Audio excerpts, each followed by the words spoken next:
Hello, I'm Isaac Hayes III, founder and CEO of Fanbase, and I'm here with a very important message. We are at a turning point in the Black community where we must have equity in the apps we use that scale to billions of dollars. But this time, we own the infrastructure, we own the culture, and we shape the future. And Fanbase is the future. Fanbase combines the free functionality of Instagram, TikTok, and YouTube into an all-in-one platform built for the evolution of social media and monetization. With over 1.4 million users, that's real proof that we are shifting the conversation of tech ownership and equity for creators. So right now, I want you to go to startengine.com/fanbase and invest today. The minimum to invest is $399. That gets you 60 shares of stock in Fanbase at $665 a share.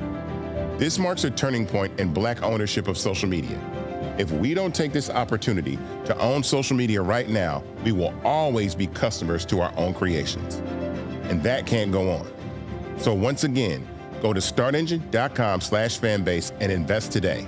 We must own the platforms where our voices live, our stories matter, and where our culture drives the world. Thank you. Folks, Black Star Network is here. Hold no punches! I'm real revolutionary right now. Black power.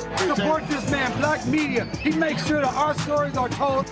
Thank you for being the voice of Black America, Roland. Stay black. I love y'all. All momentum we have now We have to keep this going. The video looks phenomenal. See, this difference between Black Star Network and black-owned media and something like CNN. You can't be black-owned media and be scared. It's time to be smart. Bring your eyeballs home. You dig?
Today is Monday, September 15, 2025, coming up on Roland Unfiltered, streaming live on the Black Star Network. I'm here in Rhode Island for the Jeffrey Osborne Celebrity Golf Classic. Folks, in politics, the right continues to attack the left after the murder of Charlie Kirk. Vice President J.D. Vance sits in on his podcast and literally lies about what Kirk had to say about black women, black preachers across the country. They also speak their truth about what they see in this climate. We'll talk to former Republican MAGA Congressman Joe Walsh, who is a longtime friend of Charlie Kirk, who has something to say about what the right is really trying to do right now in this country. Also, Republicans in Missouri gerrymander a map. Guess what? They screwed up and got it wrong and actually violated the state constitution. We'll talk to a state rep about that as well. Lots to unpack. It's time to bring the funk on Roland Martin Unfiltered, the Black Star Network. Let's go. He's got it. Whatever the miss, he's on it. Whatever it is, he's got the scoop, the fact, the find. And when it breaks, he's right on time and it's rolling. Best believe he's knowing. Putting it down from sports to news to politics. With entertainment just for kicks, he's rolling. It's on go, roll, roll, y'all. It's Roland Martin, yeah. Rolling with Roland now. He's funk, he's fresh, he's real, the best, you know he's Roland Martin now.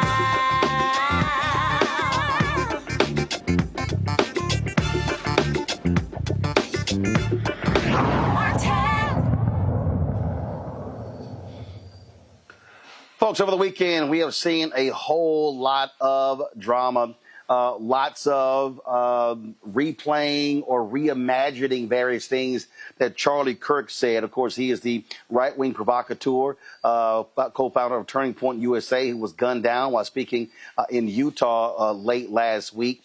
And there were lots of things happening over the weekend, and just it was amazing to actually watch these things unfold. You had many people on the right who are defending everything they had to say, saying, oh, this was a Christ-like man, never said anything hateful or bigoted against anybody. Here's the U.S. Senator from Oklahoma saying that very thing on CNN. Senator, I want to start with you. You knew Charlie Kirk very well. You considered him a good friend.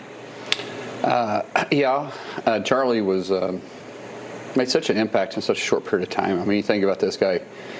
He entered somewhat of the limelight just short time ago, 12 years ago.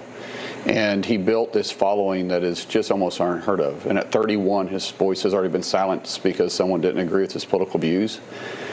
Unfortunately, there was a commentary on MSNBC that came out last night that said, hateful thoughts bring hateful words, turns into hateful actions. And I'm just saying, what I'm saying that... And he apologized. He did apologize, but what I'm trying to make a point is Charlie didn't ever say anything hateful. He would debate with you, but he would debate with you on either historical constitutional facts or on his biblical beliefs, but he didn't belittle anybody. He provided an opportunity for those with opposing views to have an opportunity to have a voice. Okay, so Mark Wayne Mullin said he did not belittle anybody and didn't say any hateful things. Really? Utah Governor Spencer Cox, he said something similar. Listen to this. I'm not saying we have to just sing Kumbaya and hold hands. What I'm saying is we actually should disagree. I think Charlie represented that better than anyone. Charlie said some very inflammatory things, and in some corners of the web, that's all people have heard. But he also said some other things about forgiveness. He said some amazing things about when things get dark, putting down our phones, reading scripture, going to church, talking to our neighbors. He said that we have to engage, and that's what I appreciate most about Charlie Kirk. Said if we don't keep talking, that's when the violence starts. Look, there are conflict entrepreneurs out there who benefit from radicalizing us, and I'm not one of those. I don't know that that's particularly helpful, but he is right at this. We need to find out how this happened, and we need to stop it from happening. Wow. Really, it's a lot more we're going to play for you, including what Vice President J.D. Vance had to say today. But right now, I want to bring up Joe Walsh, former Republican congressman from Illinois, and he was someone who was very much a part of the MAGA wing of the GOP. He knew Charlie Kirk as well. Joe, glad to have you here. I saw a lot of your commentary over the weekend. And Joe, the revisionist history is stunning. You knew a lot of the stuff that he said. You've heard it. For Mullen, for Cox, and for so many others, to say Charlie Kirk never belittled anybody, Charlie Kirk didn't use hateful rhetoric, he didn't use any racist rhetoric. Joe, we literally have video. We literally have audio. And then I was reading a couple of Instagram accounts where they said, oh, you didn't hear the full stuff, and it was all taken out of context. Really? Hey, look, Roland, good to be with you. I knew Charlie well. Let's be clear, and I wish he were alive, right? Murder's horrible. Political violence is horrible. Charlie was a Christian nationalist. He was a white Christian nationalist. Of course he was divisive. Of course he was provocative. Look, I met him when he was 16. I was his political mentor way back then. But he signed on to MAGA. He got radicalized by MAGA, and he was one of the best, most effective, divisive MAGA voices. That's why he was so successful, Roland. And that's the thing, to me, that's crazy. We have eyes, we have ears, we understand, what went on here. And the reality is, that's why his following was what it was. And I heard the comments that he made about Congresswoman Jasmine Crockett and Michelle Obama and Supreme Court Justice Ketanji Brown Jackson and Congresswoman Maxine Waters and so many others, talking about lacking the brain, the brain processing power. I know what he talked about when he talked about, frankly, great replacement theory and really complaining about immigration and really to keep this nation, frankly, a white country. We know what was said, and you're right. First of all, there's no justification for murder. There's no excuse for it. But what you have is this creation right now of martyrdom. That, oh, how dare anyone say any of these things, and how dare you speak that? And here's what just amazes me: the very people who say he was a free speech champion now don't want others to have free speech in criticizing what he and others have had to say. Roland, this is scary. And you and I are old enough, man, to remember huge figures in American history who were gunned down, struck down, military leaders, civil rights leaders. We are treating this 31-year-old podcaster, MAGA influencer, like he's Jesus Christ. So I come from the right. Why are my old colleagues and friends on the right doing this, Roland? Because the right wants a religious war. Let's just call it. They want a civil war. They want a holy war. That's why they're putting him up to be some Jesus-like martyr. Absolutely. I mean, Glenn Beck literally came out and said he was a civil rights leader. Oh, my God, stop it. Stop it. I've seen people say, I've seen a lot of these videos, I'm leaving my church because my pastor did not mention him. This was a Christian warrior. And let's just be clear. You said it, white Christian nationalists. It's slaveholder religion. We heard a lot of this stuff during slavery, during Jim Crow, things along those lines. And this whole idea about, it was about debate. It was about, exchange of ideas. I mean, come on, let's just stop it. And so we see what's going on here. We see the games that are being played. And then what gets me, Joe, is this whole deal of, oh, my God, the left, how they indoctrinated him and the accused killer going to a university. The dude was at a university for one semester, Joe.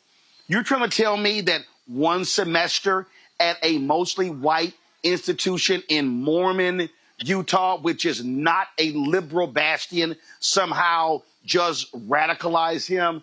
I mean, it really is showing folks of the hand they're trying to play. Yeah, and I think even on top of that, Roland, I think it was like some technical school. So it wasn't some crazy liberal arts school for a semester. Look, cut through all the BS. The Speaker of the House, Mike Johnson, has publicly said that America should be a white Christian country. This is what animates my former party. Roland, you know me, right? Tea Party Hellraiser. I don't come from the left. I left the Republican Party when the Republican Party became MAGA. And my fellow Democrats and folks on the left need to understand that the most powerful force in today's Republican Party is represented by what Charlie Kirk said. It is this drive to make America a white Christian nation. I got to tell you, this is what they say privately. This is now what they say publicly. This is what Charlie Kirk said publicly.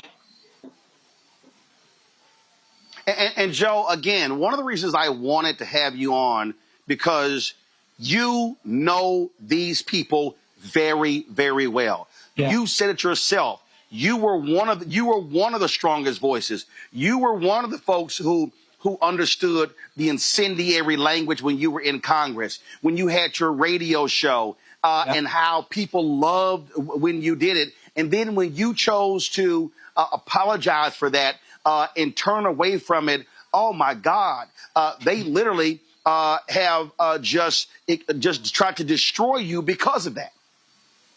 Yeah, again, you know the deal, Roland, right? I came out publicly against Trump 7 years. For 7 years, I put up with death threats on a regular basis. Nobody is welcome in that party unless you bow down to what this force is, this MAGA force. And again, look, there have been some people on the left who've celebrated Charlie Kirk's murder. Shame on them, be better people. But this is much worse, Roland, what my former friends are doing on the right, because they are turning this into a holy war. When you say we declare war on the left because of what some 22-year-old young guy did in Utah, and then you declare war on the whole left, that's a lot worse than celebrating Charlie Kirk's murder, because that's dishonest, but that's also inciting hate and violence. And Roland, look, Trump's an idiot. So yeah, Trump says the left, the problem in the country is the left. J.D. Vance is not an idiot. What did J.D. Vance say today, right? He was subbing for Charlie Kirk on his radio show, and he spent the entire show going after the left, going after them, they, them. Man, Democrats need to wake up, Roland. This is a really serious deal by my former colleagues. The stuff that I hear privately from them right now, Roland, for the last 5 days, I mean, they want to go to war. This is a holy war. Oh, it absolutely is. And what really jumps out at me on this very thing here, Joe, and I've been saying this, I played the speech 2 weeks ago that mainstream media just ignored, of Missouri Senator Eric Schmidt, who gave a speech at NatCon, Peter Thiel's group, where he literally gave a white nationalist speech, where he said our ancestors fought for this country to be ours and no one else. He was talking about white people. He was basically saying if you are Black, Latino, Asian American, or even Native American, America is not for you. And folks just ignored it. And so people need to understand, again, what they're saying, why they're saying it. And yes, there are many evangelicals, any very conservative white Christians who are pushing this as well. And you nailed it. They want a holy war. They want a race war. They want this to be a white country. It is clear as day. And Roland, really important point. Charlie Kirk at only 31, the impact he had because he was one of the most successful pushers of this white Christian nationalistic idea. And so I think that's why all of his defenders are out there so strenuously denying he said anything divisive, because they know if you really go through Charlie Kirk's public record, everything he said about people of color and Black women and Muslims and gays and transgenders, if people took the time to go through all of that, and that was put out for average people to see, they'd be blown away by it. That's why his defenders are like supercharged right now. They don't want that record to be seen. Today, you mentioned, and I mentioned as well, Vice President J.D. Vance sitting in to do his show. And listen to this man just blatantly lie, Joe. Play it. I read a story in The Nation magazine about my dear friend Charlie Kirk. Now, The Nation isn't a fringe blog. It's a well-funded, well-respected magazine whose publishing history goes back to the American Civil War. George Soros's Open Society Foundation funds this magazine, as does the Ford Foundation and many other wealthy titans of the American progressive movement. The writer accuses Charlie of saying, and I quote, "Black women do not have brain processing power to be taken seriously." But if you go and watch the clip, the very clip she links to, you realize he never said anything like that. He never uttered those words. He made an argument against affirmative action as a policy. He criticized a specific Supreme Court justice as an individual. He never said anything about Black women as a group. He made an argument for judging people of all races and backgrounds by their own individual merits. Bullshit. Okay, Joe, this is actually what he said. No, Roland, that's utter bullshit. In fact, you know, if we would have said 3 weeks ago, Blake, if we would have said that Joy Reid and Michelle Obama and Sheila Jackson Lee and Ketanji Brown Jackson were affirmative action picks, we would have been called the racist. But now they're coming out and they're saying it for us. They're coming out and they're saying, I'm only here because of affirmative action. Yeah, we know. You do not have the brain processing power to otherwise be taken really seriously. You had to go steal a white person's slot to go be taken somewhat seriously. Play cut 52. But I rise today as a clear recipient of affirmative action, particularly in higher education. I may have been admitted on affirmative action, both in terms of being a woman and a woman of color. All right, Joe. He literally said it. Not only that, Vance lied. Soros does not fund the nation. So he sat there and flat out lied. And Roland, remind me, what's J.D. Vance's job? He's the vice president, and yet he had time today to do a radio show for a former right-wing podcaster. I mean, look what they're not even, Roland, they're not even subtle about it, what this White House is doing. They believe, man, the path to victory is fear, hate, and division. And that's what they're putting out there. That was Charlie Kirk literally going after 4 accomplished black women by saying they didn't have the brain power to get where they got. This is what he believed. And this is what MAGA believes. And that, again, Roland, broken record, that's why Charlie Kirk was so damn successful, why he had such a big audience. Yeah, and not only that, you take Nick Fuentes, who's to the right of Charlie Kirk. The night of or the day after Kirk was shot and killed, Fuentes had 200,000 people watching him live. And so what you have this fervor. And so when I listen to Trump and Vance and all these people talk about, oh, how the left, they're indoctrinating. No, and you know this very well, the indoctrination. We've had people who formerly are with Turning Point USA put out videos talking about how it was really this cult-like figure, this messianic figure that they sort of set Kirk up as, and how they want them to follow that. And so that's what's going on here. These people are not trying to have open dialogue. And not only that, Joe, you take Trump, okay? Trump was very clear in saying he was not going to call Governor Tim Walz after those 4 folks were shot in Minnesota.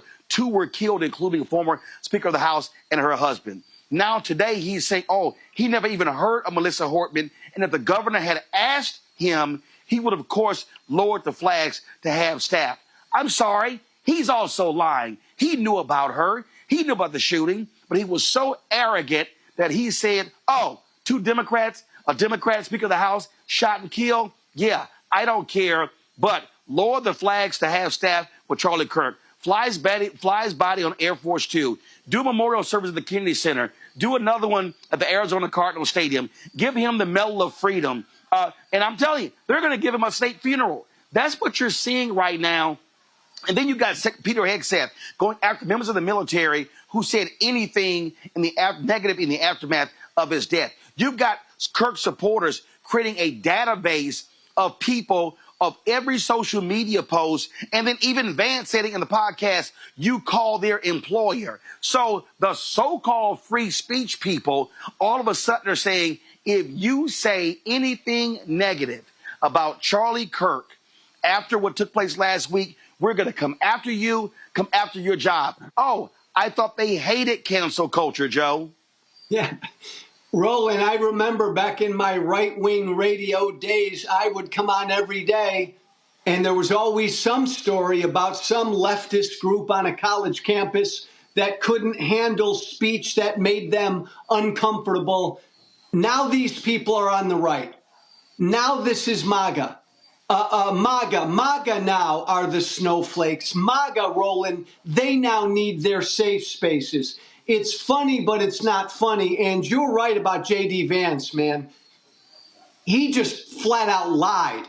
I mean, the last 30-year history of political violence in this country, the vast majority of it is right-wing. It always has been. And they put out this lie that it's only on the left. It's not even, Roland, a both sides problem between the left and the right. There is political violence on the left, but the vast majority is on the right, and they know that, and they're lying because they're trying to inflame their base. And Roland, I hear from their base every day, and let me tell you something, they are inflamed. I mean, they are ready to march and grab their you-know-what. This is a scary time. It is, and folks need to understand what is certainly at stake. Joe Walsh, I appreciate you joining us on the show. Thank you very much for your insight. Thanks, man. Folks, going to a break. We come back. Black preachers respond from the pulpit. You're watching Roland Martin Unfiltered right here on the Black Star Network.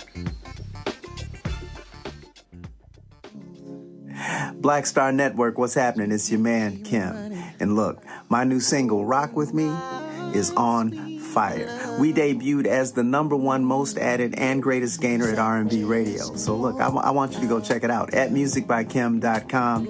Listen to it, download it, tell me what you think about it. Also, make sure you sign up to be a part of my community so we can stay connected. At Music by Kim on all social media platforms. Thank you for rocking with me. And keep love on the one. 'Cause I want you to rock with me. We live in a strange world till the darkness falls forever. Baby, let's be the dawn. When it feels like it's taking me over, you're making me stronger, my sweet love. Now streaming on the Black Star Network. I have name recognition, but I tour more than any rapper. And it's a lot of overseas stuff. And it's like I'm going all over I've been to 80 countries in my lifetime. And sometimes I'll do interviews with people and they be like, so what you been doing? Like, what you been doing? You know what I'm saying? Like, I just came back from Belgium and Brazil and South Africa. What you been doing? Right.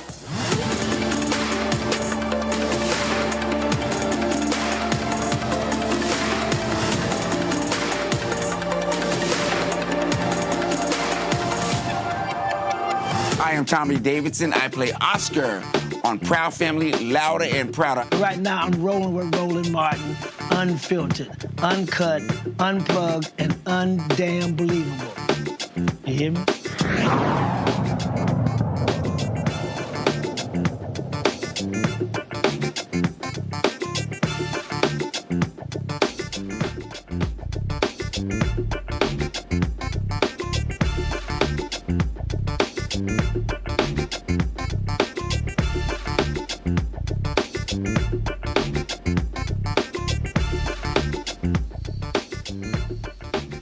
Black preachers from across the country certainly were not holding back from the pulpit on Sunday.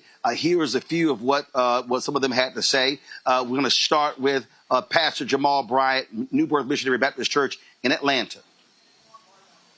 I'm concerned about all of these Negro preachers who've been, in fact, talking about that this man that was killed was the answer to Christ in the earth.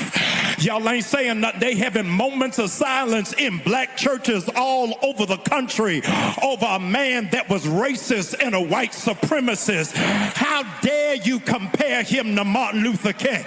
The only thing that Charlie Chris and Martin Luther King got in common is both of them was killed by a white man. After that, they got nothing else in common. In the name of Jesus, I pray that you'll perform a miracle in this country. It does not necessitate turning water into wine. We're asking you that you will shift gun control in this country. I pray that our seniors will feel safe. I want our parents to feel safe sending their kids to school and not be alarmed, fearing that there will be a school shooting like it was in Colorado on the exact same day. I pray, dear Lord, that there will be a peace that passes all understanding. I pray that you will disarm the adversary. Now, God, I pray that you will strengthen us so that we can fight in the spirit realm, that we'll be able to pull down every stronghold, that we'll be able to lean on you for areas that we do not understand. Thank you that this shift, this revival will take place not by might, not by power, but only by your spirit. And God, we're saying to you today publicly, you can use us as healing virtue for this land. Thank you, dear Lord, because you already gave us the remedy. If my people who are called by my name will humble themselves, seek my face, turn from their wicked ways, you'll hear from heaven. God, heal America today. Folks, Reverend Dr. Marcus Cosby, Wheeler Avenue Baptist Church in Houston. Last week in Denver was the 47th school shooting this year. And we got to be careful and we don't lose our song and get so comfortable with the hell battle that's raging in our streets. We still got to be conscious that there's some things happening in this world that are trying to rob us of our song. I really despise the way that Kirk was killed last week. I despise the way he was killed. Shouldn't have gone down like that. But political violence ain't nothing new to this nation. Now, let's be clear. Let's be clear. They killed our ancestors over political violence. That was political violence right there. Knees on necks, that's political violence right there. Shooting you down for having some Skittles and a drink, that's political violence right there. Let's be clear, this ain't new. This ain't new. And I want them to be just as concerned about Kirk, and be just as concerned about Trayvon as they were about Kirk, and just as concerned about my brother that just got shot last night as they were about the brother that got shot a couple days ago. And while I'm on that, can I go a little farther? You and I need to be very careful. All of us need to be careful of the public positions that we take. Be very careful. Mr. Kirk said for years that sometimes there in schools there has to be some live sacrifice to protect the Second Amendment. I'm not making it up. Some lives have to be taken to protect the Second Amendment. Got to be careful of the positions you take, because they might just come back and take you. I am not applauding his death. That boy should not have died. His children got to be raised without a father. His wife has to deal with living without her husband. It should not have gone down like that. But the Bible says if you live by the sword,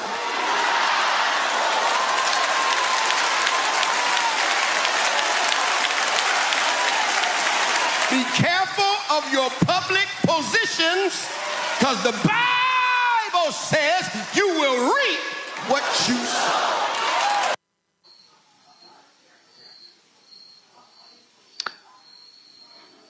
Folks, Pastor Rudy McKissick also spoke. He's a senior pastor of the Bethel Church in Jacksonville, Florida.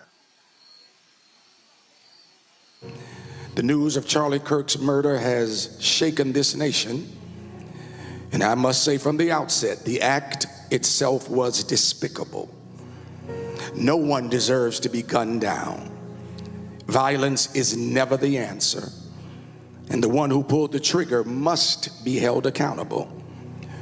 We must also keep Charlie Kirk's wife and children lifted in our prayers, because no matter our disagreements with him, they are now living with a hole in their home and a grief in their hearts that only God can heal.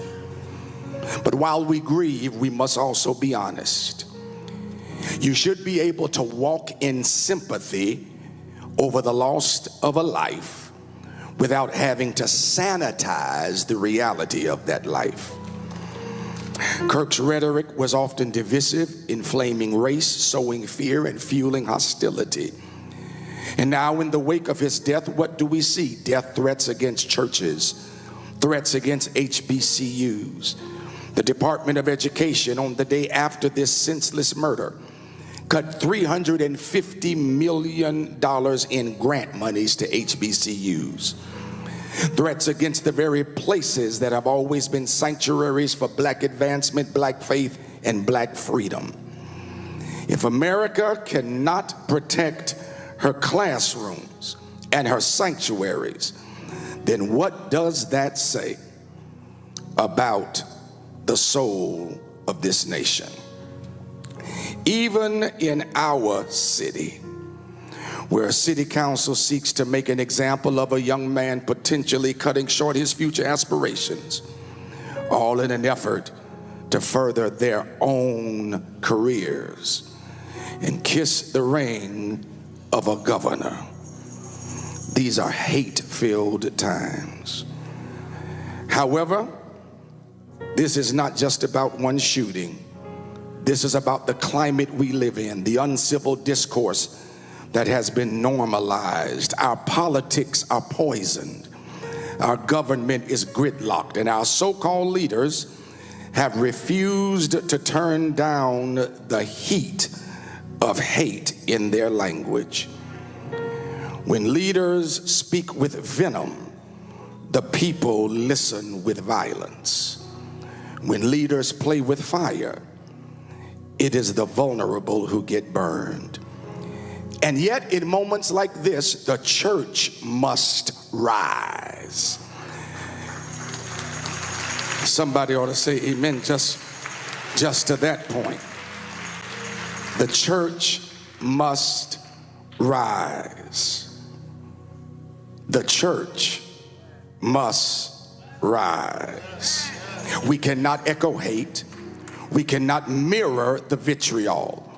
We must be the example of another way. We must govern our tongues with grace and govern our lives with love. And at the same time, we must still be about liberation. We cannot let threats silence us. We cannot let the climate marginalize us. Our ancestors built faith and freedom in the face of slavery and segregation.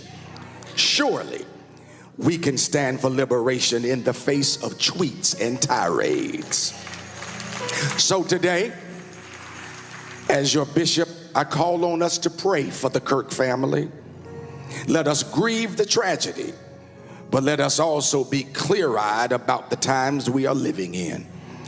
The racism that has been unleashed, the division that has been amplified, the threats that have been aimed at our institutions, these are all reminders that the Church of the Living God has work to do. We are called to be salt and light. We are called to speak truth with courage, but also with civility. We are called to fight for liberation, not just for ourselves, but for the generations to come. Church, let us not be silent. Let us not be bitter. Let us not be hateful.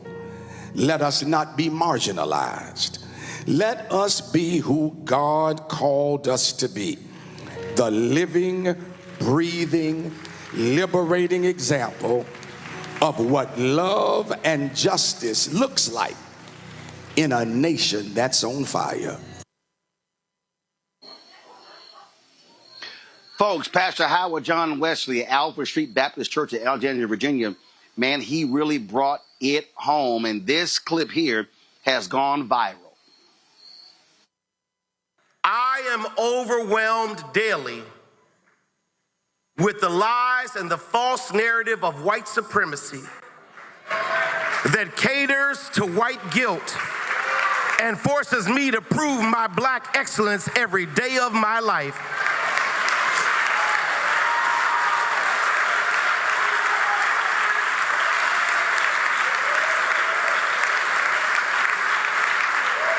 Siobhan, I'm overwhelmed listening to the voices of those who think they have the singular right to define and defend what America is and determine who's allowed in this land that was built by my forefathers and my foremothers.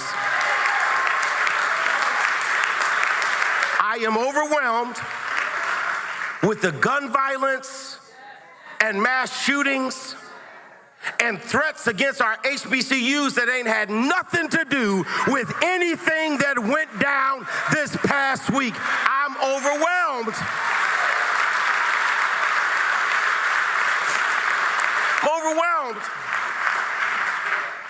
to see that this bill allocates $75 billion to the policing and the detention of undocumented persons while cutting Medicaid, Medicare, Social Security, food assistance programs, and 300,000 black women have lost their jobs under this administration. I am overwhelmed.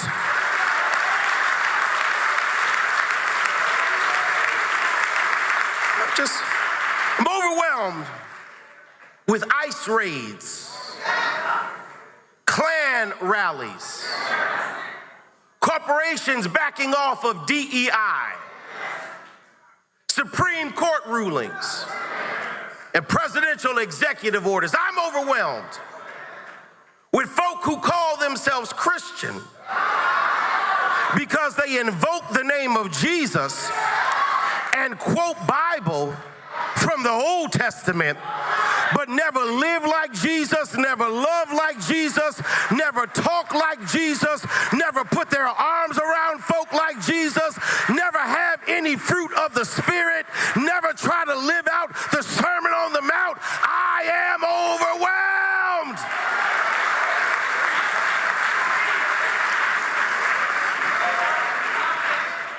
And I don't celebrate anyone's murder. Charlie Kirk did not deserve to be murdered.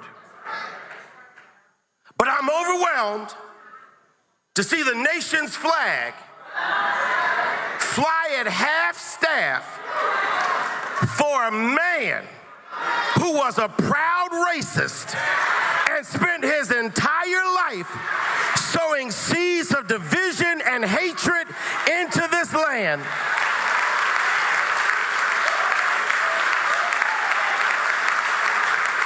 And then these hypocrites with selective rage who are mad about Charlie Kirk but didn't say anything about Melissa Hortman and her husband when they were gunned down in their living room.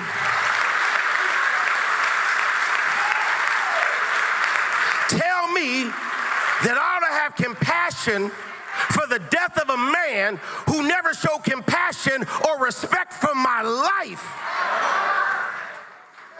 Y'all, there's nowhere in Bible we are told to honor evil.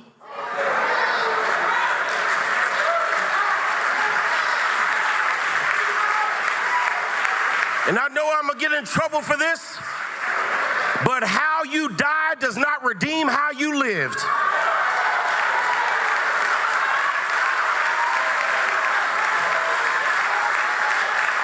Your death does not make you a hero. It does not make you one who should be honored. It does not make you one who should be respected. I can be sorry about your death, but not celebrate your life. You did not live.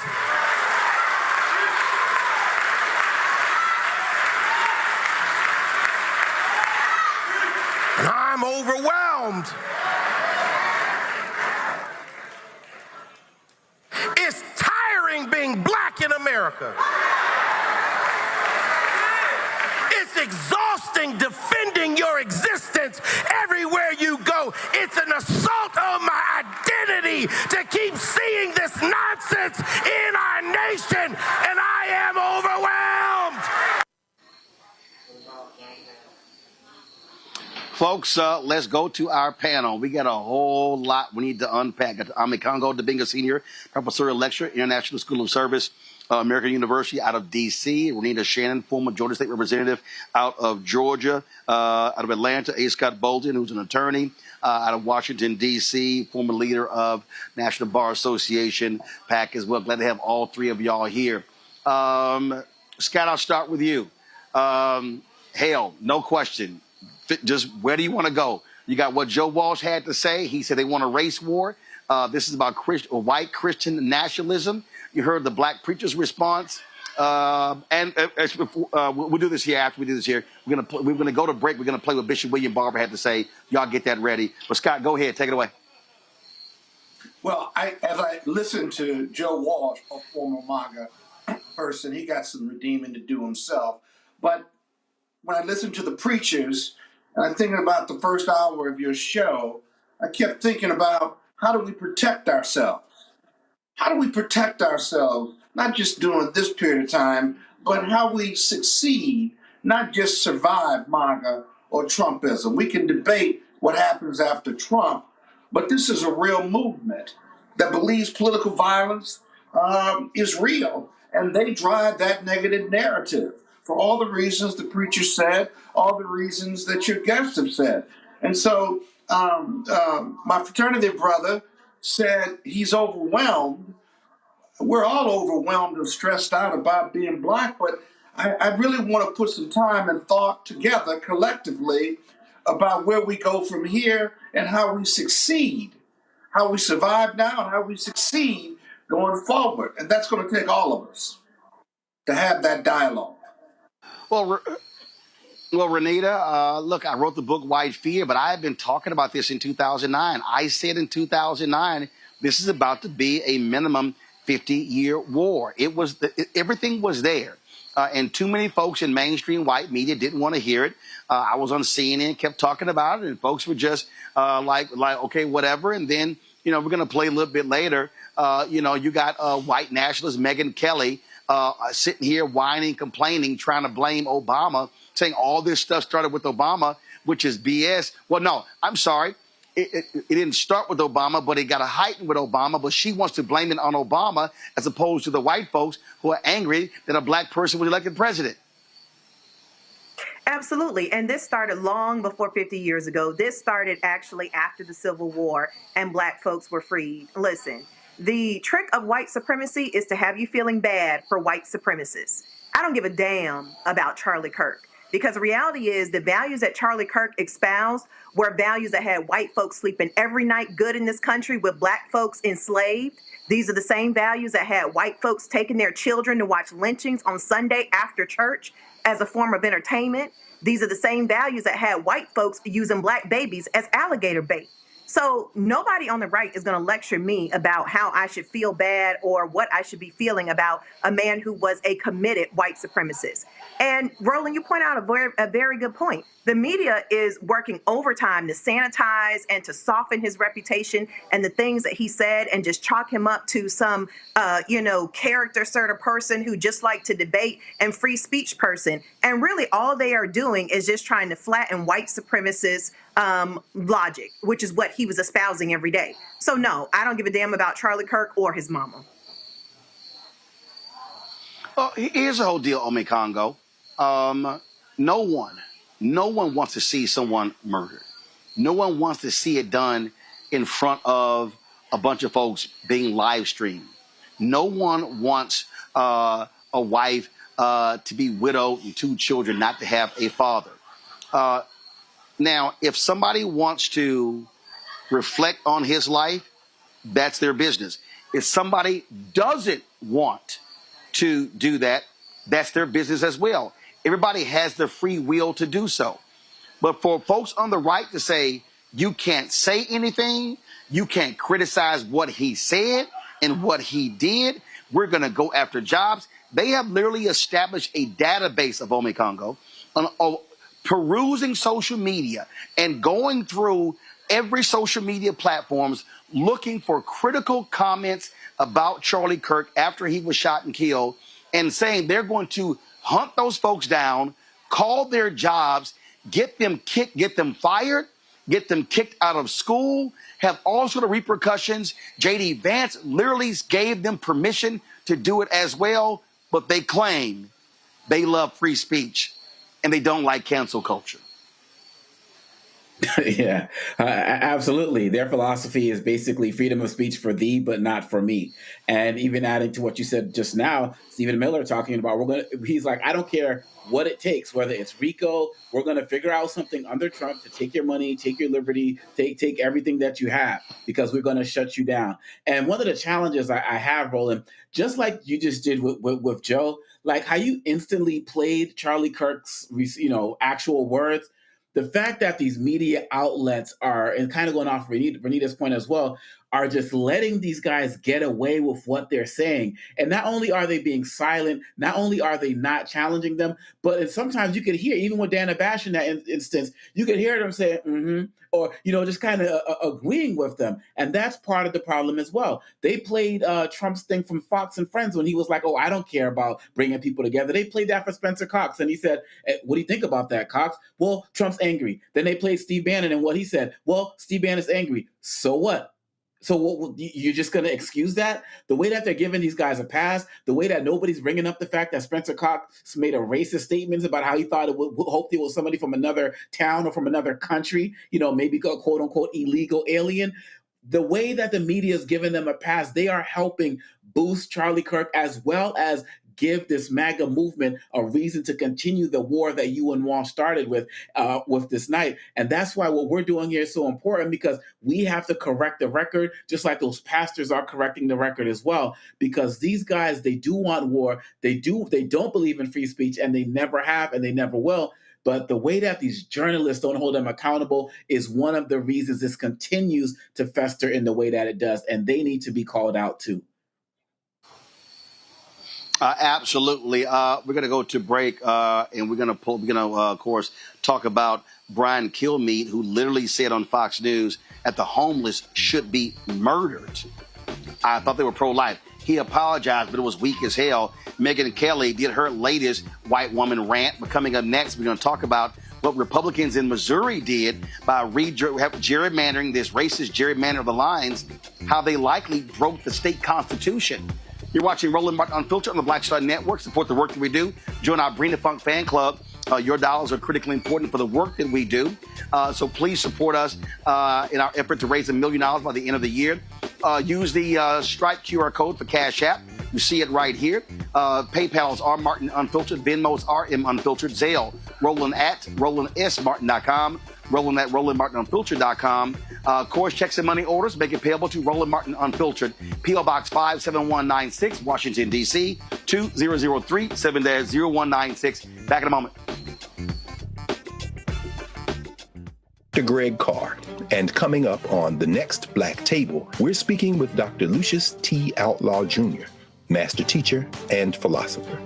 He takes us on his journey to discover and celebrate Black philosophy. From my undergraduate years at Fisk all the way through my PhD, I was never in a philosophy class where I had a professor who was a person of African descent, nor assigned a text written by a person of African descent, ever.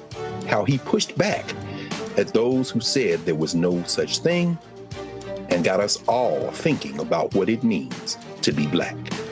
That's on The Next Black Table, exclusively on the Black Star Network. Hello, I'm Marissa Mitchell, a news anchor at Fox 5 DC. Hey, what's up? It's Tammy Roman, and you are watching Roland Martin Unfiltered.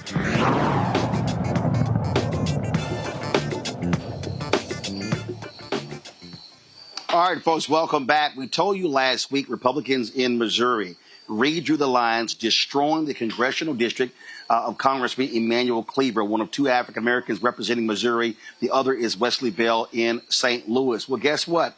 They may have seriously screwed up. They were in such a haste to redraw the lines that they made some critical mistakes, including breaking the state constitution. Joining us right now to talk about this, y'all, it really is unbelievable. When you think about what they've done, it's crazy, is Mark Sharp. He is a Missouri State Representative. Mark, glad to have you here. So tell people what they did. It's really crazy because y'all have a state constitution that says when lines can be redrawn, correct? Absolutely, Roland. And they have messed up in three ways. It's really quite amazing how they actually put themselves in this position.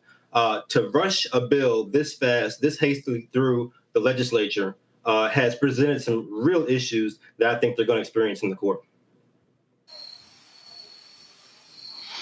And not only that, they screwed it up even more so. Aren't places represented by two members of Congress? Yes. So there's the three ways they have royally screwed themselves on this issue. Roland, is the first one is they have put one of the KC precincts that is in North Kansas City, that would be between the 5th and 4th district. They've pushed this through so fast that KC precinct was drawn into 2 congressional districts in the 4th and the 5th. That is the biggest critical error. And to me, that means that should be game over once this gets to the courts. There's no way that a map should be, or a precinct should be in 2 congressional districts, obviously. So that should be the first reason that should kill the bill. This was put through so fast. I served as the ranking minority member on the special committee that heard House Bill 1, which was the congressional redistricting bill. It was just such a shameful act. No nonpartisan and partisan staff didn't have the demographic data that any respectable body would need to pass any congressional map or even smaller legislative map. The second reason they've messed up is that the Missouri General Assembly approved a map back in 2022 after our last census. You know, the Missouri Constitution states very clearly maps are to be redrawn after the census. And that was 3 years ago. And we've had several elections, congressional elections since then.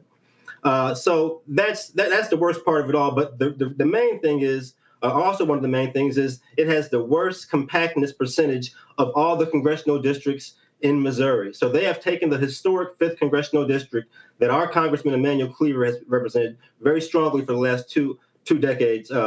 They're taking that and trying to make it even less compact, taking it from Kansas City, stretching it out all the way east across Missouri, nearly to Jefferson City, where the state capital is. And they want to talk about how compact the district is when it's actually the least compact of all. Well, we've actually seen the Supreme Court at least rule on this. And so the issue of packing and cracking, again, the Supreme Court allows for political gerrymandering, but they have ruled previously against racial gerrymandering. Right. And again, this map that really is the President Trump-sponsored, Governor Kehoe-sponsored map uses those same lines that we've been using for decades in Kansas City that are separating communities like Troost Avenue and Holmes, for those that are familiar with the Kansas City area, and using 71 Highway as a divider for our communities in Kansas City. So it's one of the most obvious racial gerrymandering attempts that we've seen in a very, very long time. Even the map that we voted on back in 2022 didn't go this far.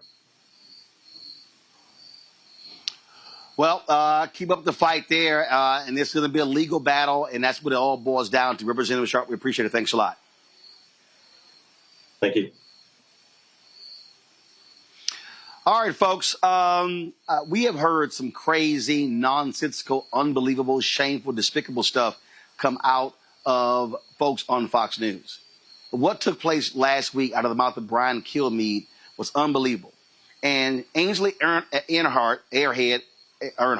and Lawrence B. Jones sat there, said nothing when Brian Kilmeade said this about how we should treat homeless people in America.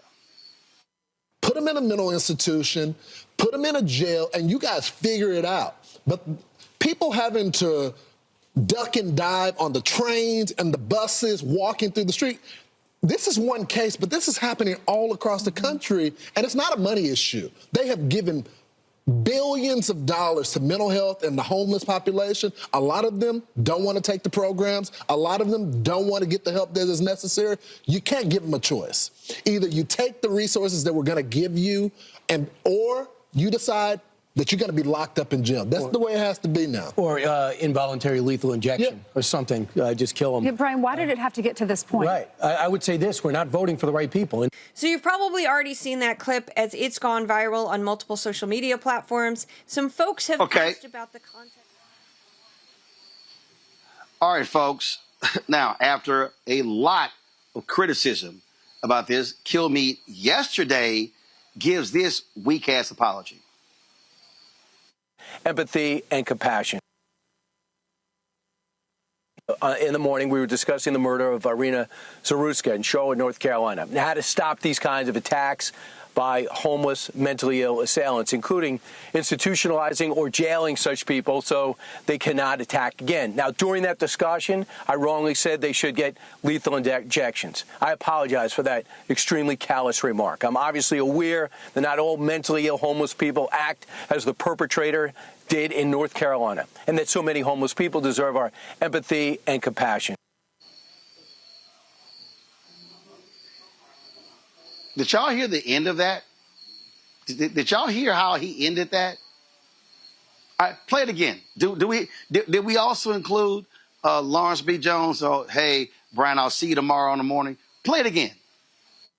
In the morning, we were discussing the murder of Irina Zaruska in Charlotte, North Carolina, and how to stop these kinds of attacks by homeless, mentally ill assailants, including institutionalizing or jailing such people so they cannot attack again. Now, during that discussion, I wrongly said they should get lethal injections. I apologize for that extremely callous remark. I'm obviously aware that not all mentally ill homeless people act as the perpetrator did in North Carolina, and that so many homeless people deserve our empathy and compassion. So he tossed back to Lawrence Jones. I'll see you tomorrow. Renita, that was just shameful. Should have been fired. Involuntary, just kill them? He wasn't referring to a specific case. He was saying kill all homeless people in America. Wow, way to go, pro-life Fox News.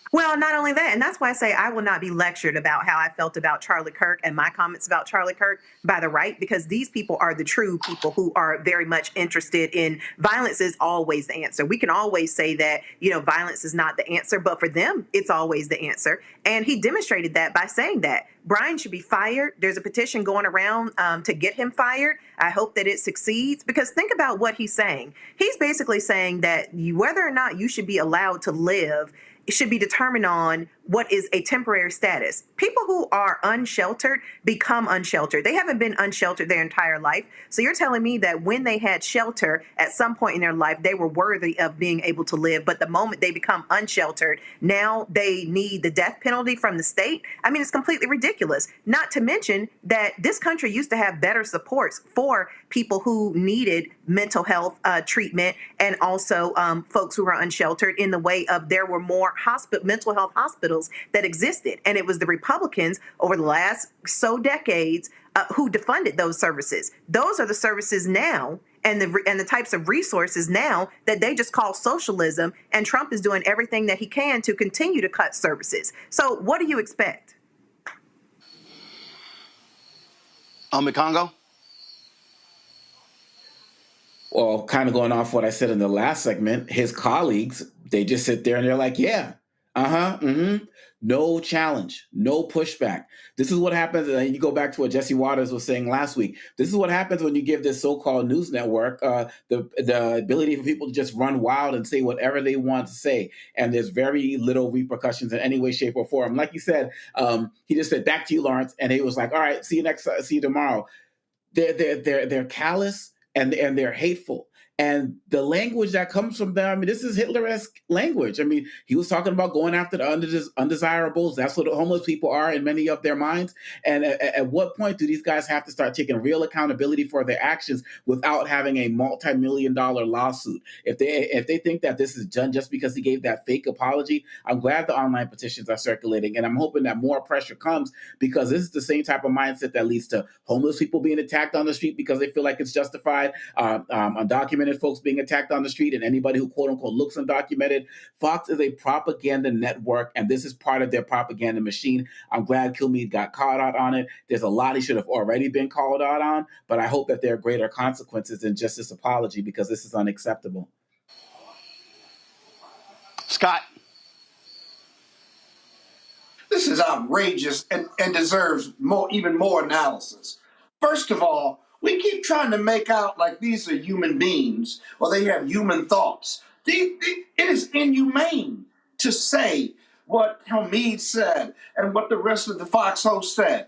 They don't see people of color or poor people or homeless as human beings. Because if you saw them as human beings, you would never say, I should lock you up and incarcerate you because of your socioeconomic status. But they really believe that. And then when Brian Kilmeade says, kill them, lethal injection and kill them, my goodness, you want to kill another human being because they're homeless or they won't accept help?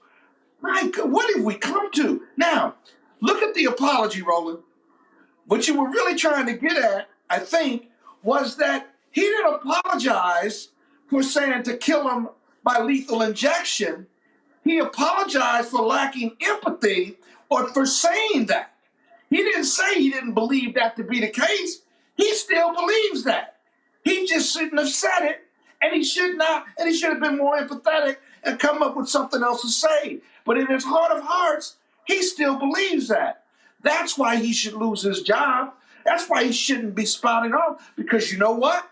That crazy MAGA person who's mentally ill, who's watching Fox News, they're out there. They're going to go and start jumping on and killing homeless people or mandating that they be locked up because they're not religious, right, Christian conservatives who make $100,000 a year. That's really what's outrageous about that clip right there. Really outrageous. And nobody's correcting them. Nobody. Well, first of all, Fox News won't do anything. They allow heinous stuff all the time. That's what Suzanne Scott, she's the CEO, does. That's what Rupert Murdoch does, his son Lachlan, who run and own it as well. So they don't care. But I guarantee you, if somebody on CNN or MSNBC had said that, they would have segment after segment after segment degrading them, calling on leadership to do that. And that's what the right does. They do it all the time. Brian Kilmeade is shameful and despicable. And let me also add, so is airhead Ainsley Earnhardt and airhead Lawrence B. Jones, who sat there and who said nothing, who allowed that conversation to continue. They did not admonish him right there, but they love talking about life and pro-life. They don't care about folk in the womb. They don't care about folk when they don't care. They are anti-abortion people. They're not pro-life. For you to sit here and say, kill them, involuntary injections, that is murder. That is murder. And shame on Brian Kilmeade, and shame on Suzanne Scott, the CEO of Fox News, and shame on that entire network. But then again, when you pay $787.5 million for lying about the 2020 election because you wanted to kiss Trump's ass, this should be expected. I'm going to go to a short break. When we come back, we're going to show an absolutely racist, ignorant, and stupid comment by Megyn Kelly, which shows exactly the kind of person that she is. A shameful, despicable, racist white woman. You're watching Roland Martin Unfiltered on the Black Star Network. Now streaming on the Black Star Network. I have name recognition, but I tour more than any rapper. And it's a lot of overseas stuff. And it's like I'm going all over I've been to 80 countries in my lifetime. And sometimes I'll do interviews with people and they be like, so what you been doing? Like, what you been doing? You know what I'm saying? Like, I just came back from Belgium and Brazil and South Africa. What you been doing? Right.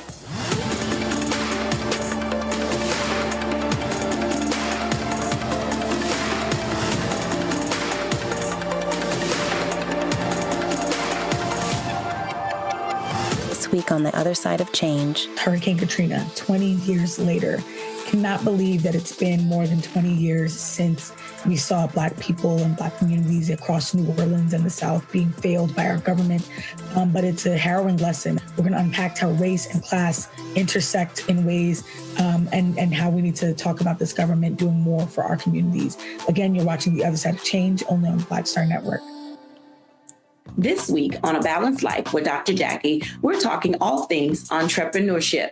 Whether you want to jump right in, take a leap of faith, or you've just been thinking about it for a while, we're having a one-on-one candid conversation with Dr. Tierney, our level up coach and YouTuber of the amazing Hey Sugar. So let's talk about entrepreneurship. Before you jump out here, know that it is some work that goes into it. And not necessarily the work in the business itself, but some inner work. That's this week on A Balanced Life with Dr. Jackie on Black Star Network.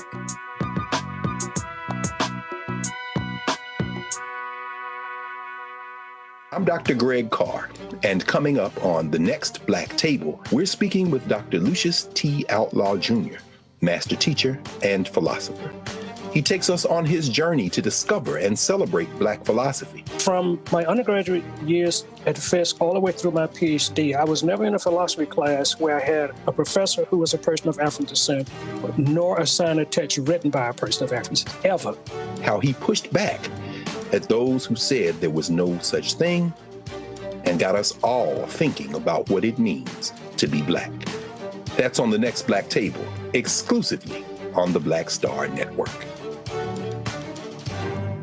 This is Reggie Rock Byford. You're watching Roland Martin unfiltered, uncut, unplugged, and undamn believable.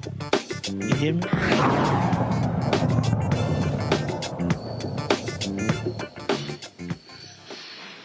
We all know that President Barack Obama, his mere presence, his skin color, drove a lot of people in this country crazy. My book, White Fear, is literally based on a poll that was taken when the question was asked around the inauguration, are you optimistic about the future of America for your children? Black people, Latinos, Asian American, majority said yes. White America was the only one, majority that did not say that. And what did we see? We saw the rise of the Tea Party. We saw the attacks. We saw Glenn Beck. Obama hates white people.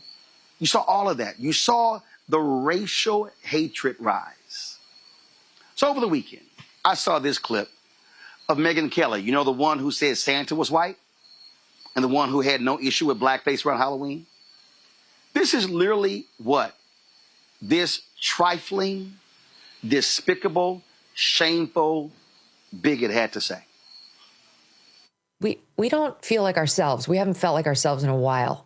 And I'm sorry to get political, but I'm just going to be honest. We haven't felt like ourselves since Barack Obama. I just think he was such a slick snake. You know, he was this affable guy who was like wearing good suits and looked the part and sounded the part and dressed the part, but was so divisive in his messaging. The left, they look at you like when you say this, they don't know what you're talking about. It's like, because you don't pay attention to the other half of the country. You only pay attention to your absurd news sources, which spin and spin and spin to protect Democrats, especially if they're named Obama. He's the one who started to inject race where no one had been doing it. He's the one who started to use his pen and the phone to shove things down our throat that we didn't want. He's the one who shoved through an entitlement on our health care and our personal doctor visits that he promised he wouldn't mess with, and then he did, really hurting people, causing massive anger and open lies. He never missed an opportunity to twist the knife on the racial issue. He would do it subtly and in his own way, but it was very clear what he was doing. For the first time, we had a president who weighed in on legal cases before they'd played out. We never did that. That was a taboo that had never been crossed before him. And Donald Trump was the reason Barack Obama, reverse that. Barack Obama was the reason Donald Trump came about, that he was born as a political figure. They say Trump's divisive. He was the antidote. He was the answer to the divisiveness of Barack Obama.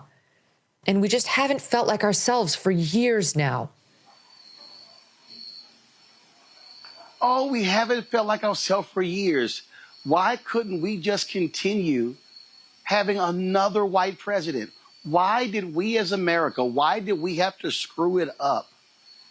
Why did we mess it all up by electing this black man? It was his fault. It was Obama who brought divisiveness, who injected race. Really? Do you really want to talk about presidents injecting race, Megyn? Do we want to talk about Reagan making up, literally making up this welfare queen story? Do we want to talk about Reagan refusing to sign a bill slamming the racist apartheid regime in South Africa and says, I will not sign it. And he got overwritten. Do we really want to talk about Reagan, the attack on affirmative action? Do we really want to talk about President George H.W. Bush and Willie Horton? Do we really want to talk about Lee Atwater, and who said that we don't have to use the N-word, there are other words that we can say? Y'all, there's actually audio of this. Do we want to talk about the racist Richard Nixon and the stuff that he actually said caught on tape? Really, do we want to have that conversation? Do we want to go back to Woodrow Wilson, who actually showed Birth of a Nation in the White House, who reinstated segregation in the federal workforce? William Monroe Trotter, the great journalist, was thrown out of the White House because he was challenging this racist bigot. We want to talk about Herbert Hoover, the leader of the Lily White faction, the Republican Party. Do we really want to have that conversation, Megyn? Oh, and then she says, Obama is the reason for Trump. Yes, because Trump came in pressing his white rage buttons. And guess what? People like you, Megan, you know, little Miss Blackface, upstate New York, who said, oh, no, remember what you told me off air? Well, you know, it's like where I grew up. I mean, there was no racism because also there were a few black people, Megan. Oh, you remember that conversation we had off air at NBC? The place where you got fired because you sucked. But see, you want to sit here and, it was Obama who injected race. Really? Obama tried to run from the issue of race. Obama tried to be as mainstream, middle of the road as possible. But his mere skin is what drove y'all crazy. Because y'all woke up and said, damn, I'm sorry. Oh, we're now going to have to actually deal with this thing.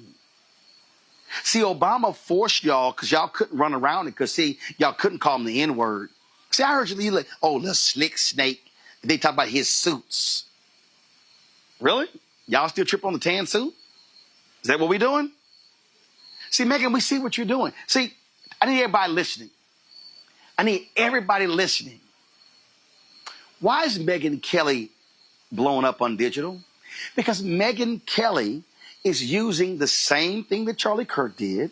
She's appealing to white nationalists. She's using the language of whiteness. That's what she's doing. I see, but see, she learned it from the best. She learned it from Roger. She learned it from the guy, Roger Ailes, who built Fox News. Roger Ailes' blueprint was to press the issue of race. We all remember Bill O'Reilly attacking Ludacris, attacking Snoop Dogg. It was attacking the new Black Panthers. It was on and on and on. It was always them attacking race. So we see what Megyn is doing. Megyn has shown her white womanness since she got fired from NBC. Since she tried to pull the wool over folks' covers, try to make it seem like she was an objective journalist, that she wasn't really part of that crazy right-wing, white right cabal at Fox News. But no, Megyn, you show us exactly who you are. We know it. You attack Beyonce. You attack nearly all things black. That's what you do, Megyn. We see what you're doing. It's clear.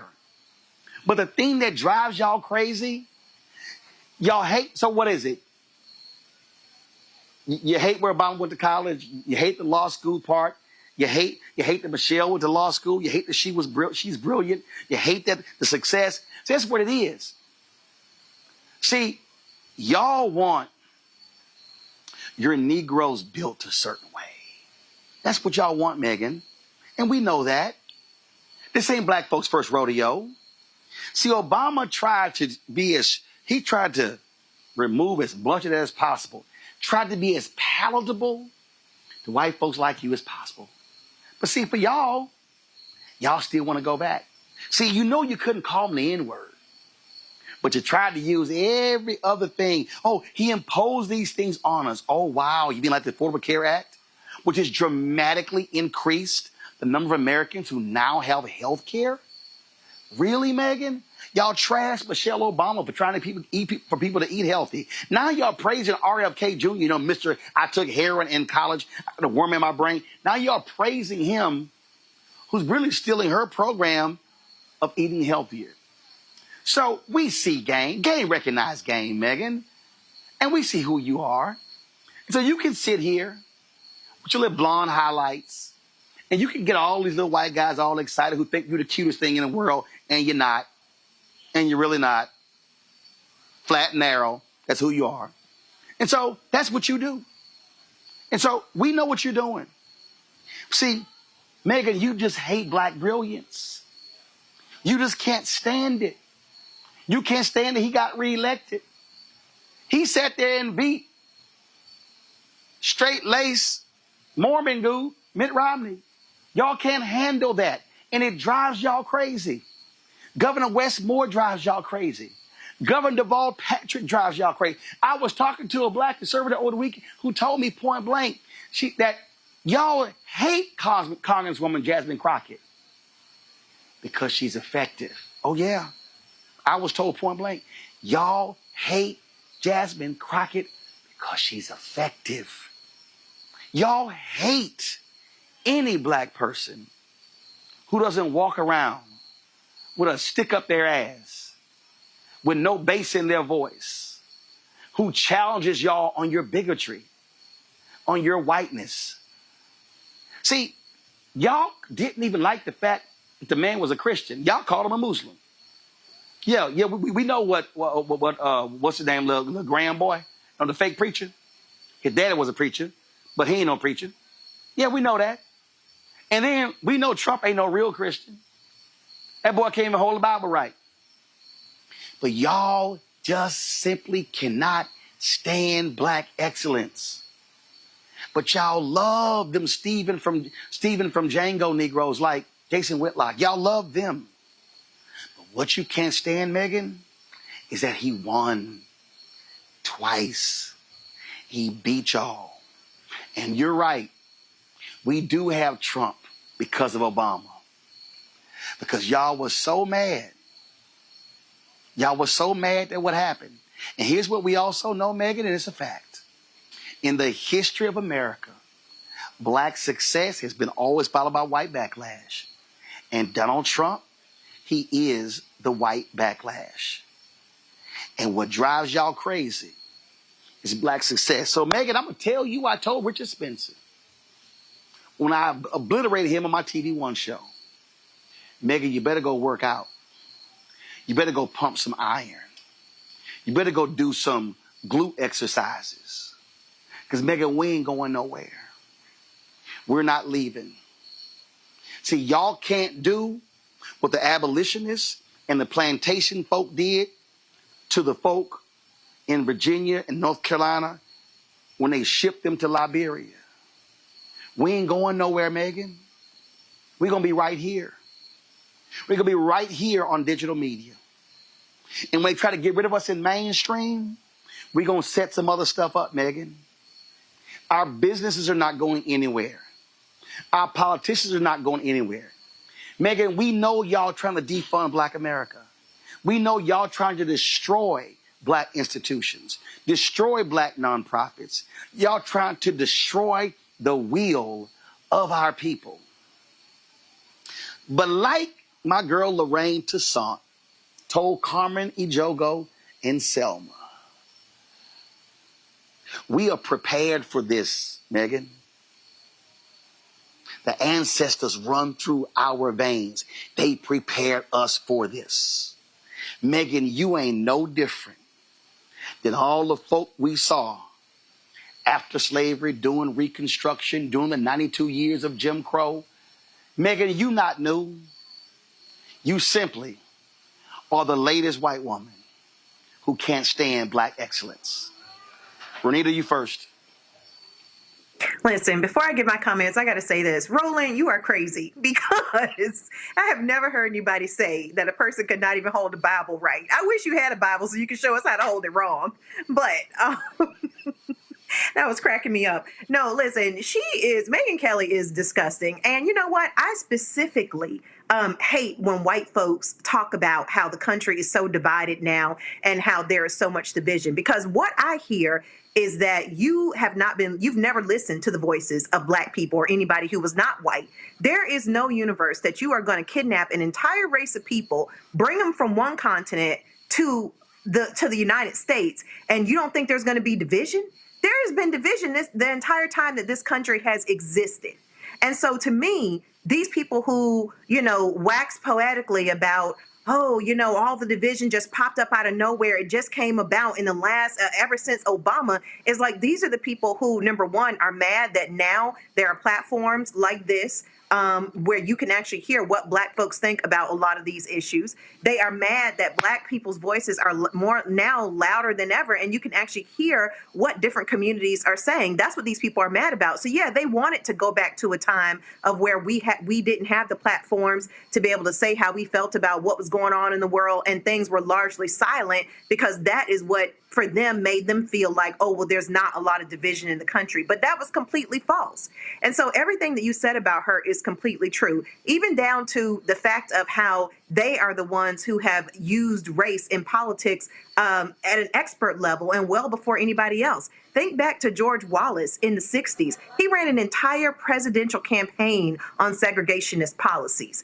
And they chalked it up to, oh, he's just speaking for, low-income workers. I mean, they have had all these fancy ways to just run completely racist campaigns and interject race into politics. Right around the time the Republicans started to lose elections was right at the time where lots of their expert thinkers decided, you know what, we really need to just start using race at the forefront to be able to coalesce our folks together and start winning elections. And it has worked. So she has some gall to bring up anything that President Obama did.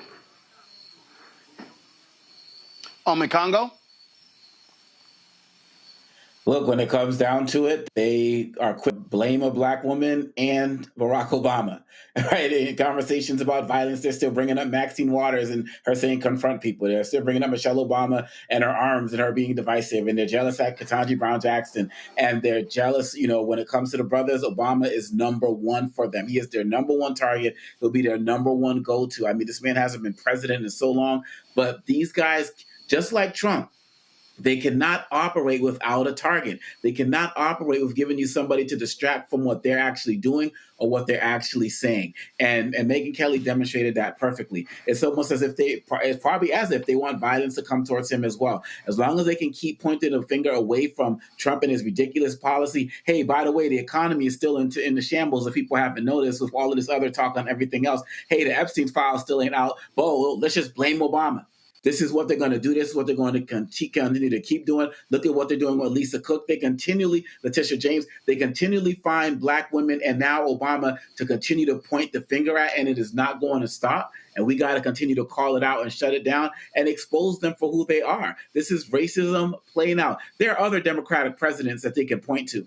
They can point to Clinton. They can talk about other people, but to sit there and to call this man a snake on top of that, I mean, seriously? Like, we're not just going to sit here and act like this is not a real thing. You want to talk about we were fine till y'all came along because a black man dared to challenge after Reverend Jesse Jackson did, right? And Al Sharpton as well, to be the highest offices in the land, and y'all just can't stand that? Nah, we can't stand the ignorance. We can't stand the hate, and we're not going to tolerate it, Megyn. So just as you put it out there, we're going to put this out there in the algorithms as well to let y'all know that your hate and racism, it ain't flying this time around.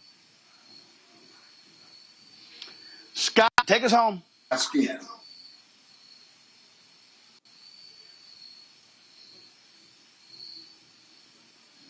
Scott? Hello? Yeah, me? What is it about the melanin in my skin that drives white folks crazy? It makes no sense. It makes no from a dignity and a human condition. And yet, if you look at Megyn Kelly, she has downright hatred for Barack Obama. White conservatives always attack the person, not the ideas. And so she attacks him as being this slick snake. And she's dripping with venom when she says it. She looks down as if she's thinking through it. And that his suits, and he was this, he was that. But what's racially divisive about Barack Obama is his mere presence, the color of his skin. And he doesn't drive that narrative. White privilege and white racism drives it. He's racially divisive to white America or white conservatives because of the color of his skin, period. Doesn't matter, the color of his skin, that's it. He's racially divisive.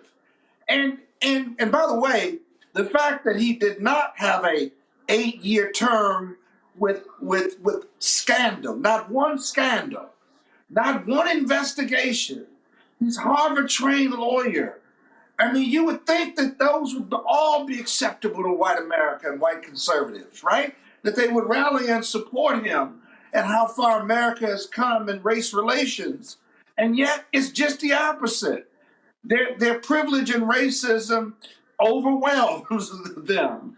And so they project, right? Barack Obama, in their mind, was racially divisive. But Donald Trump's the most racially divisive president we've ever had. If you look at his record, what he said and what he's done, minimally racially insensitive, maximum racial hatred and manifestation. If you read the white nationalist and Ku Klux Klan manifestos, his language mimics what's in the manifestos. And we tolerate it, the media tolerates it, white America tolerates it, because that in the end, I don't care how liberal you are as a white person or how conservative, this white nationalism piece, this gene is inside of you. And that's how it manifests itself. DEI, right? Did you see how the law firms and corporations ran from DEI after the executive order? They couldn't wait to get off the train. Oh, we don't have to do this anymore. He's there. Trump's their savior in this. It wasn't working anyway. It's only got the numbers haven't changed in 40 or 50 years, so they never wanted to do it anyway. And so these are our realities. And by the way, lastly, you can tell them the truth, but they won't accept it because they create their own narrative or truth. They do. So no matter, you can't give an intelligent answer to them because they won't accept it, because they accept lies and their own representations to live in the space that they're in so that they don't have to accept racial equality. Well, bottom line is, Megan, we don't give a damn what you think. We don't give a damn. So we don't care. You can be in your little feelings, and we don't care. We really don't. And I'll tell you right now, we've been here. We've been fighting you fools like you ever since, and we're going to keep fighting. Y'all can't break us down, because you know what, Megan? Not only did we build this, meaning this country, we're also built for this, because y'all could not have endured what we have endured since 1619 and still be standing. Love you, Megan. Be well. Scott, Renita, Omekongo, I appreciate it. Thank you so very much. Folks, I'm here in Rhode Island, the Jeffrey Osborne Celebrity Golf Classic. Of course, the welcome part is going on as we speak, literally right there. We're going to have some great stuff for you. Man, wait till I show y'all. We finished playing golf today, little practice round, and Chris Tucker and Johnny Gill with his group together. And so they were doing a sound check, and then the band was playing My, My, My. And wait till I show y'all Chris Tucker and Johnny Gill singing My, My, My as a duet. Y'all, it's hilarious. So I'm going to have a lot of stuff for y'all tomorrow. We appreciate y'all watching the show. Thanks for all the support. I got to go to work. We got a live auction going on. So, folks, thank you very much. Support the work that we do here at Roland Martin Unfiltered and the Black Star Network. Support our Bring the Funk fan club. You can join right now. Use the Stripe QR code for Cash App. You see it right there on the screen, bottom left. PayPal's R Martin Unfiltered. Venmo's RM Unfiltered. Zelle. Roland at RolandSMartin.com. Roland at RolandMartinUnfiltered.com. Of course, checks and money order. Make them out to Roland Martin Unfiltered, P.O. Box 57196, Washington, D.C. 20037-0196. Of course, download the Black Star Network app. Apple phone, Android phone, Apple TV, Android TV, Roku, Amazon Fire TV, Xbox One, Samsung Smart TV. Be sure to get a copy of my book, White Fear, How the Browning of America is Making White Folks Lose Their Minds. Available bookstores nationwide. Be sure to, of course, support further getting our Roland Martin Unfiltered Black Star Network swag. You can get that by going to shopblackstarnetwork.com. Shopblackstarnetwork.com, including our shirt, Black-Owned Media Matters. And so get that shirt as well. And so we appreciate that. If you want to support our Black-owned businesses, please do so. Support them by going to our marketplace at shopblackstarnetwork.com. Give me a shot of the products in the studio, please. So we got these products that are right there on my D. You see all the backpacks, candles, skincare equipment, HBCU shirts, all sorts of products. Folks, you can get them. These are Black-owned companies. You can support them right there by going to shopblackstarnetwork.com. Shopblackstarnetwork.com. Also, support the app Fanbase. Download that app. If you want to invest in Fanbase, simply go to startengine.com/Fanbase. Startengine.com/Fanbase. Folks, that's it. I'll see y'all tomorrow right here. Roland Martin Unfiltered on the Black Star Network. Black owned, unapologetic, and that's the way we roll. Holla!